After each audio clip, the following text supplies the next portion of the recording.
बूढ़ी माँ की कहानी हम आप सभी को सुनाने वाले हैं। दोस्तों, चिड़िया वाली बूढ़ी माँ का मंदिर जो कि गुजरात में स्थित है, यह एक सच्ची कहानी है। दोस्तों, कौन है यह चिड़िया वाली बूढ़ी माँ? क्या है चिड़िया की कहानी? आइए जानते हैं इस कहानी के माध्यम से, इस कथा के माध्यम से। एक बात और दोस्तों, अगर आप यह कहानी सुन रहे हैं तो पूरा सुनिए। इस कथा को आधा अधूरा छोड़कर जाने की गलती मत करिएगा, क्योंकि इस पवित्र कथा को आधा अधूरा छोड़ने से आपको पाप भी लग सकता है। इसीलिए इस कथा को पूरा सुनिए। आप शिव भक्त हैं तो भोलेनाथ का अनादर ना करें। इससे पहले कि हम कहानी को शुरू करें, आप हमारे चैनल को सब्सक्राइब कर लीजिए, लाइक करिए, शेयर करिए और अच्छे कमेंट किया करिए। दोस्तों, विश्व प्रसिद्ध बनारस के विश्वनाथ मंदिर काशी विश्वनाथ का दर्शन कराते हुए हम इस कहानी को शुरू करते हैं। प्रीति करो महादेव से, मत मांगो फल दाम, तज कर फल की कामना, करिए भक्ति निष्काम।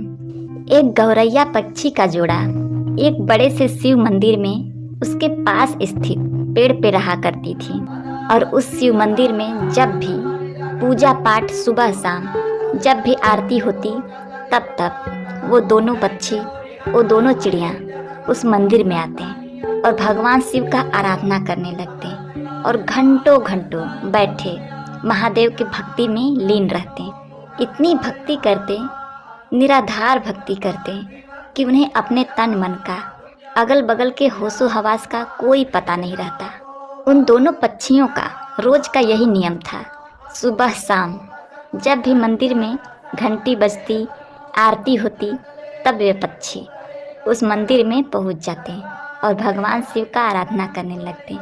उसके बाद अपने बच्चों के लिए और अपने लिए चारा पानी का व्यवस्था करते। उन दोनों पक्षियों का, दोनों चिड़ियों का यही रोज का नियम था। और दोस्तों, उसी मंदिर के बगल में थोड़े ही दूर पर एक बूढ़ी माँ का घर था। उस बूढ़ी माँ को कोई संतान नहीं थी। उनके आगे पीछे देख रेख करने वाला उनका कोई नहीं था। वो अकेले अपना जीवन व्यतीत कर रही थी। और उस बूढ़ी माँ को पक्षियों के प्रति बड़ा लगाव था। वो चिड़ियों को, पक्षियों को बहुत प्रेम किया करती थी। उनके लिए रोज नित्य प्रति अपने घर के छत पर पानी, दाने, ये सब चीज़ें डाला करती थी। उस बूढ़ी माँ का यही काम रोज का था। और वो दोनों चिड़िया उस बूढ़ी माँ के छत पे आते और आसानी से दाना चुगते, खाते पीते और उसमें से कुछ अपने बच्चों के लिए अपने साथ ले जाते। इसी तरह उनका जीवन व्यतीत हो रहा था। उस बूढ़ी माँ के कारण उन चिड़ियों का पेट भर रहा था और साथ ही वो आराम से निश्चिंत भगवान शिव का आराधना कर पा रहे थे। अब इसी तरह दिन गुजर रहे थे। एक दिन की बात है, वो बूढ़ी माँ बीमार हो जाती है। वो अपने बिस्तर पर पड़ जाती हैं।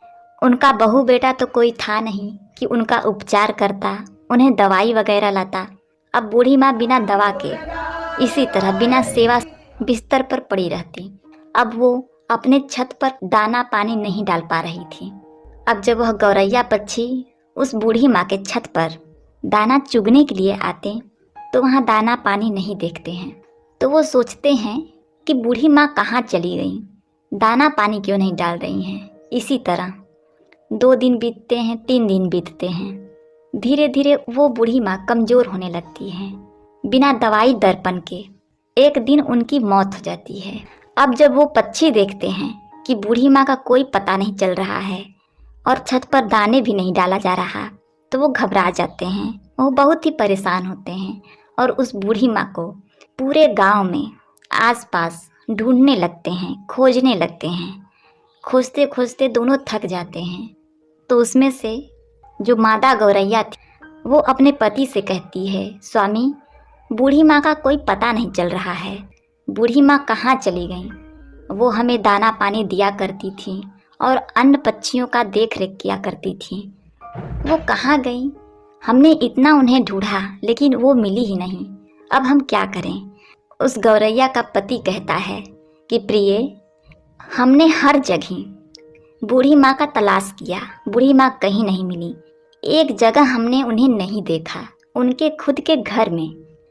हमें उनके खुद के घर में जाकर देखना चाहिए, शायद वो बीमार तो नहीं। अब यह कहने के बाद वह गौरैया पक्षी बूढ़ी माँ के घर चले जाते हैं और जब अंदर जाके देखते हैं तो बूढ़ी माँ अपने बिस्तर पर लेटी हैं। उनके शरीर में कोई हलचल नहीं, उनके चेहरे पर, उनके बदन पर मक्खियाँ भिनभिना रही थीं। वो पक्षी अपने पंखों के फड़फड़ाहट से उन मक्खियों को हटाते हैं। बूढ़ी माँ को जगाने की कोशिश करते हैं, लेकिन उनके शरीर में कोई हलचल नहीं। अब गौरैया का पति कहता है कि प्रिय, बूढ़ी माँ अब इस दुनिया में नहीं रही, उनकी मृत्यु हो चुकी है। यह देखने के बाद दोनों पक्षी बहुत ही निराश, बहुत ही उदास होते हैं। उन्हें बड़ा ही दुख होता है। अब उन्हें दाना चुगने के लिए दूर दूर जाना पड़ता है। अब इसी तरह शाम हो जाती है। शाम को जब मंदिर का घंटा बजता है, आरती होने लगती है भगवान शिव का, तब वो दोनों पक्षी उस मंदिर में पहुंचते हैं और एक पैर पर खड़े होकर भगवान शिव का निराधार भक्ति करने लगते हैं, उनका जप करने लगते हैं। 1 घंटा बीतता है, 2 घंटा बीतता है, इसी तरह बहुत लंबा समय बीत जाता है। इसी तरह बिना खाए पिए लगातार महादेव का भक्ति करते रहते हैं। ऐसे करते करते 1 महीने बीत जाते हैं। उन पक्षियों ने महादेव का भक्ति करना छोड़ा नहीं, महादेव का भक्ति करते रहें। यह चीज़ देख के महादेव भोलेनाथ बड़े ही प्रसन्न होते हैं और उन पक्षियों को दर्शन देते हैं और कहते हैं, हे गौरैया, तुम्हें क्या चाहिए? तुम जो मांगोगी मैं वो दूंगा। मैं तुम्हारी भक्ति से, इस अखंड भक्ति से बड़ा ही प्रसन्न हूँ। छोटी सी जान होते हुए तुमने अपने औकात से बाहर, अपनी क्षमता से बाहर भक्ति किया है, इसलिए मैं बहुत ज़्यादा प्रसन्न हूँ। तुम जो मांगो मैं तुम्हें दूंगा। तब गौरैया ने कहा, हे प्रभु, हमें कुछ नहीं चाहिए, हमें बस एक चीज़ चाहिए।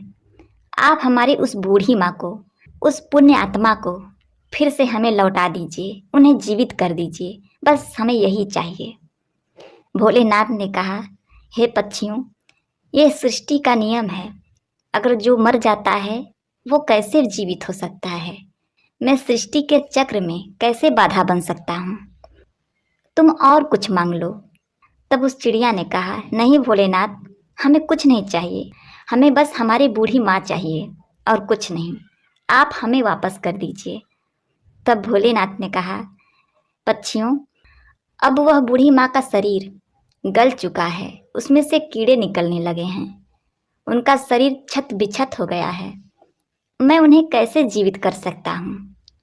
उनका शरीर ही ठीक से नहीं रहा तो उसमें प्राण कैसे फूंकूं? तब वो दोनों पक्षी, दोनों पति पत्नी हट करने लगते हैं और कहते हैं, प्रभु, आपने हमें वचन दिया था कि तुम जो मांगोगे मैं दूंगा, तो प्रभु आप अपने वचन से पीछे हट रहे हैं। हे भोलेनाथ, आप अपने वचन से फिर नहीं सकते। तब महादेव ने कहा, हे पक्षियों, तुम्हारे हट के आगे मैं विवश हूँ और अपने वचन के आगे। अब इस प्रकार भोलेनाथ ने और उस बूढ़े माँ के छत बिछत शरीर को सही किया, फिर उसमें प्राण फूंक दिए। अब इस प्रकार वह बूढ़ी माँ फिर से जीवित हो गई। अब अपने सामने भगवान भोलेनाथ को देखकर वह बूढ़ी माँ भाव विभोर हो जाती हैं, बड़ा ही प्रसन्न होती हैं। कहती हैं, हे प्रभु, मेरे जन्मों जन्म के दुख, जन्मों जन्म के पाप आपके दर्शन मात्र से कट गए। आपने मुझे दर्शन दिया। हे प्रभु, मैंने ऐसा क्या पुण्य किया था कि आपने मुझे जीवित कर दिया? तब भगवान शिव ने कहा, हे बूढ़ी माँ, तुम्हें मैंने तुम्हारे कारण नहीं जीवित किया है, मैंने तो तुम्हें उन दोनों पक्षियों के लिए जीवित किया है। उन दोनों पक्षियों ने मेरा निराधार भक्ति किया, दिन रात बिना अन्न पानी ग्रहण किए मेरी पूजा की, एक पैर पर खड़ा होकर मेरा आराधना किया। इसी कारण मैंने उन्हें आशीर्वाद दिया। उन्हीं की वजह से तुम आज जीवित हो, इस धरती पर हो। वो पक्षी कोई और नहीं जो तुम्हारे छत पर जो गौरैया पक्षी का जोड़ा रोज दाने चुगने आता है, उसी ने ये भक्ति की है, उसी के कारण तुम आज जीवित हो। अब उस बूढ़ी माँ ने दंडवत प्रणाम किया और फिर भोलेनाथ वहाँ से अंतर ध्यान हो गए। फिर वह बूढ़ी माँ फिर से अपने छत पर दाने डालने लगी, पानी रखने लगी और वह गौरैया पक्षी का जोड़ा उस माँ के छत पर आते और पानी पीते, दाना चुगते। तब उस बूढ़ी माँ ने उन गौरैया पक्षी से कहा, हे पक्षियों, तुमने मुझे जीवन दान दिया है, भगवान भोलेनाथ का आराधना किया, अपने लिए ना मांगकर मेरे लिए मांगा। हे पक्षियों, मैं ये चाहती हूँ तुम मेरे घर पर ही वास करो और नित्य प्रति मेरे आंखों के सामने रहो। अब यह सुनने के बाद उस बूढ़ी माँ का प्रस्ताव वो दोनों पक्षी स्वीकार करते हैं और उस बूढ़ी माँ के घर आकर रहने लगते हैं। इसी प्रकार दिन बीतने लगते हैं और उस बूढ़ी माँ का चर्चा गांव-गांव में फैलने लगता है, दूर दराज तक फैलने लगता है कि एक बूढ़ी माँ है जो मरकर भी जीवित हो गई और उनमें अजीब सी शक्ति आ गई है। अब इसी तरह उस बूढ़ी माँ के पास धीरे धीरे करके एक एक लोग जिनको कोई दुख रोग होता उनके पास आता और अपना कारण बताता। भगवान भोलेनाथ के नाम पर पूजा पाठ कर दिया करती, तब उन लोगों का दुख दूर हो जाया करता। धीरे धीरे लोग ठीक होने लगे। अब उस बूढ़ी माँ का ख्याति दूर दूर तक फैलने लगा और दूर दूर से लोग उस बूढ़ी माँ के पास अपना इलाज कराने, अपने तकलीफ़ों को दूर करने के लिए आया करते। अब इसी प्रकार बहुत दिन हो जाता है और वह बूढ़ी माँ जीवित उसी स्थान पर, अपने उसी घर पर समाधि ले लेती हैं। आज उसी समाधि स्थल पर उस बूढ़ी माँ का एक भव्य मंदिर है। वह मंदिर गुजरात में स्थित है। चिड़िया वाली बूढ़ी माँ के नाम से वह मंदिर जाना जाता है। उस मंदिर पर आपको गौरैया पक्षी का जोड़ा हमेशा देखने को मिलेगा। और दोस्तों, उस मंदिर की बहुत दूर दूर तक ख्याति है। लोग कहते हैं किसी को भी कोई तकलीफ रहता है, कोई शारीरिक कष्ट रहता है, कोई रोग रहता है, तो वहाँ जाने पर, भक्ति करने पर, पूजा पाठ करने पर वो तकलीफ, वो रोग ठीक हो जाता है। प्रिय दोस्तों, एक गौरैया पक्षी ने उस बूढ़ी माँ को कैसे अपने अखंड भक्ति से जीवित कर दिया। भोलेनाथ की कृपा से वह बूढ़ी माँ जीवित हो गई। वह बूढ़ी माँ लोक कल्याण करने लगी। तो दोस्तों, हमें इस कहानी से एक सीख मिलती है कि हमें कभी किसी दूसरे पर निर्भर नहीं रहना चाहिए। दोस्तों, जब तक बूढ़ी माँ जीवित थी, वो दोनों पक्षी उस माँ पर आश्रित थे। उनके मरने के बाद वो पक्षी तिलमिलाने लगे कि हमें भोजन कहाँ से मिलेगा। अब इसी कारण उन्हें कष्ट होने लगा, क्योंकि उन्हें आदत नहीं था दूर दराज से भोजन खोजने का। उन्हें रखा रखाया भोजन मिल जाया करता था। इसीलिए कभी भी कठिन परिस्थिति आने पर हमें अपने आप को तैयार रखना चाहिए। हमें किसी अन्य के भरोसे नहीं रहना चाहिए। आज वह व्यक्ति मेरे लिए है, कल नहीं रहेगा, तो मैं अपने आप को कैसे संभालूंगा, ये सोचना चाहिए कि हम अगर भगवान का सच्चे मन से निराधार भक्ति करेंगे तो हमें उस भगवान का दर्शन जरूर होगा, तो हमारे पाप जरूर कटेंगे, हमारा दुख अवश्य दूर होगा। बस ज़रूरत है तो मन में सच्ची श्रद्धा की, सच्ची भक्ति की, जो उस गौरैया पक्षी ने किया। करता करे न कर सके, करता करे न कर सके, शिव करे सो होए, तीन लोक नौखंड में महाकाल से बड़ा न कोई। तो दोस्तों, उम्मीद करती हूँ आपको मेरी यह कहानी ज़रूर पसंद आई होगी। अगर